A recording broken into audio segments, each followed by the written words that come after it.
Hello everyone, excellent learning में आपका स्वागत है। आज हम करने जा रहे हैं रीट लेवल फर्स्ट और लेवल सेकंड में 2021 में पूछे गए वे प्रश्न जो व्यक्तित्व यानी पर्सनालिटी के टॉपिक से थे। व्यक्तित्व से रिलेटेड रीट में ये लेवल 1 में पूछा गया क्वेश्चन है। पहला क्वेश्चन यहाँ हम लेते हैं कि निम्न में से कौन सा मैस्लो की आवश्यकताओं के पदानुक्रम में शामिल नहीं है। इसका मतलब है कि इन चारों ऑप्शन में से 3 तो हैं और 1 नहीं है। तो जो मैस्लो की आवश्यकताओं का पदानुक्रम हमने जो हायरार्कियल ऑर्डर पढ़ा था उसके अंदर जो पहली आवश्यकता थी वह थी फिजियोलॉजिकल यानी जैविक आवश्यकताएं, जो दैहिक आवश्यकताएं हैं, यानी ए ऑप्शन तो सही है। नेक्स्ट उसके अंदर था सेफ्टी यानी सुरक्षा के बारे में, और थर्ड था बिलोंगिंग, जो प्रेम स्नेह है उसके लिए। फोर्थ एस्टीम था सम्मान के लिए, और लास्ट था सेल्फ एक्चुअलाइजेशन के लिए। तो स्नेह और संबंधता भी है इसके अंदर, और आत्मसिद्धि जो लास्ट है स्टेप है सेल्फ एक्चुअलाइजेशन का, ये भी सही है।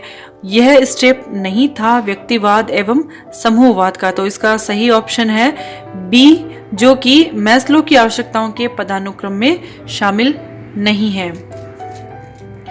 नेक्स्ट क्वेश्चन है फोर्थ, एक व्यक्ति में एक समय पर 2 विपरीत इच्छाओं का होना क्या कहलाता है। तो एक समय में 2 अलग अलग इच्छाएं हैं, कौन सी इच्छाओं के लिए काम करें, किसके लिए नहीं करें, तो यह जो विचार होता है यह स्थिति होती है द्वंद्व की स्थिति। इसे हम एक उदाहरण से भी समझ सकते हैं। एक बच्चा है जो कि कॉमिक्स पढ़ रहा है और वह कॉमिक्स उसके पसंद की है।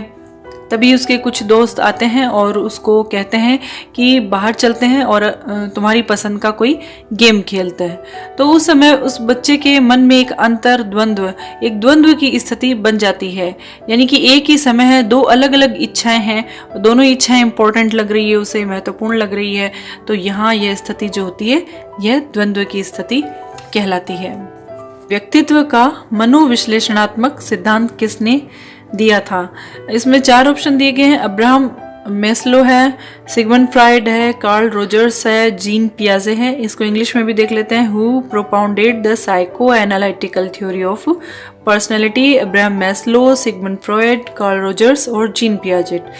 तो अब्राहम मैस्लो और कार्ल रोजर्स, जैसा कि हमने पढ़ रखा है, इन्होंने व्यक्तित्व का मानवतावादी उपागम का सिद्धांत दिया था, और जिसके अंदर अब्राहम मैस्लो ने तो हायरार्कियल ऑर्डर दिया था, जो आवश्यकताएं होती है व्यक्ति की उसका एक हायरार्कियल ऑर्डर दिया था, पदानुक्रम दिया था। कार्ल रोजर्स ने सेल्फ एक्चुअलाइजेशन यानी आत्मसिद्धि का सिद्धांत दिया था। जीन पियाजे ने विकासात्मक सिद्धांत दिया था। तो मनोविश्लेषणात्मक जो सिद्धांत दिया था वह दिया था सिगमंड फ्रायड, जो ऑस्ट्रिया के वैज्ञानिक थे, और सही आंसर है इसका ऑप्शन बी।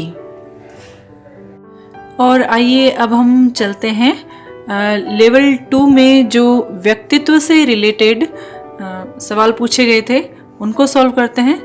यहाँ ये सवाल है हमारे सामने, निम्नलिखित में से कौन सी प्रक्षेपी परीक्षण की विशेषता नहीं है। प्रक्षेपी परीक्षण बहुत इंपॉर्टेंट टॉपिक है और बहुत क्वेश्चन पूछे जाते हैं लेवल फर्स्ट में भी और लेवल सेकंड में भी। तो इन चारों ऑप्शन को यहाँ दिया हुआ है और इसमें पूछा गया है कि कौन सा प्रक्षेपी परीक्षण की विशेषता नहीं है।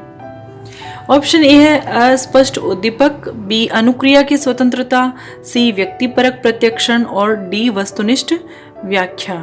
तो यह भी हमने पढ़ रखा है। यह तो प्रमुख विशेषता होती है कि जो उद्दीपक होता है वह अस्पष्ट होता है, असंरचित होता है। अस्पष्ट होने के कारण ही जिस प्रयोजक को यह उद्दीपक दिया जाता है या दिखाया जाता है तो वह अपनी भावनाओं, अपने विचारों के द्वारा उसे स्पष्ट करता है, पूर्ण करने का प्रयास करता है, और उसी के द्वारा मनोवैज्ञानिक जो है उसके व्यक्तित्व का मापन करते हैं। तो यह तो प्रमुख विशेषता है, यह तो आंसर नहीं हो सकता। नेक्स्ट, अनुक्रिया की स्वतंत्रता। तो अनुक्रिया करने की स्वतंत्रता तो प्रक्षेपण जो प्रक्षेपी परीक्षण होते हैं उसकी भी ये एक महत्वपूर्ण विशेषता है। जो भी व्यक्ति है, जो भी प्रयोज्य है जिसका परीक्षण किया जाना है, उसे चित्र दिखाया जाता है या वाक्य पूर्ति परीक्षण करवाए जाते हैं, तो उसके प्रति अनुक्रिया करने में वह स्वतंत्र होता है। जो भी उसके मन में विचार आते हैं, जो भी उस वक्त उसकी मानसिक स्थिति होती है, उसके बारे में वह लिखने के लिए स्वतंत्र होता है। तो यह भी सही है। नेक्स्ट सी, व्यक्ति परक प्रत्यक्षण। अब सब्जेक्टिव परसेप्शन होता है, वह व्यक्ति है अपने हिसाब से स्वयं के विचारों को लिख रहा है, तो सब्जेक्टिव तो है, ये व्यक्ति परक है। जब व्यक्ति परक है तो वस्तुनिष्ठ नहीं हो सकता है, तो इसका सही आंसर है ऑप्शन डी, यानी वस्तुनिष्ठ व्याख्या जो है वह प्रक्षेपी परीक्षण की विशेषता नहीं होती है। नेक्स्ट क्वेश्चन है, Thematic apperception test in TAT of measuring personality is a subjective technique, objective technique, projective technique और experimental technique। यानी प्रासंगिक अंतर्बोध परीक्षण TAT व्यक्तित्व को मापने की किस प्रकार की विधि है? यह आत्मनिष्ठ है, वस्तुनिष्ठ है, प्रयोगात्मक है, प्रक्षेपी है। तो यह हमने पढ़ रखा है कि प्रासंगिक अंतर्बोध परीक्षण जिसे मॉर्गन और मूरे ने दिया था, यह एक प्रक्षेपण विधि होती है। प्रक्षेपण विधि जो होती है वह व्यक्तिनिष्ठ होती है, तो यह ऑप्शन नहीं है, इसका सही आंसर ऑप्शन सी।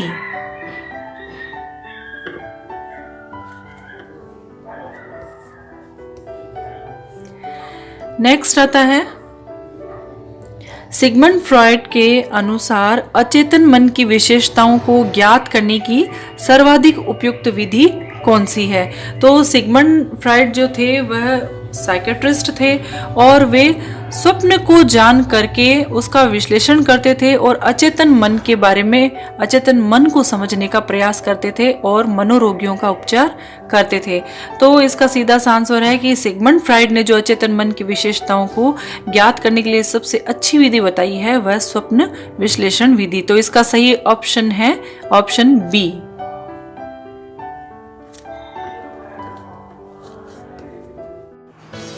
तो कंपटीशन एग्जाम्स के लिए इसी तरह के वीडियो देखने के लिए एक्सीलेंट लर्निंग के वीडियो को देखते रहिए। Thank you.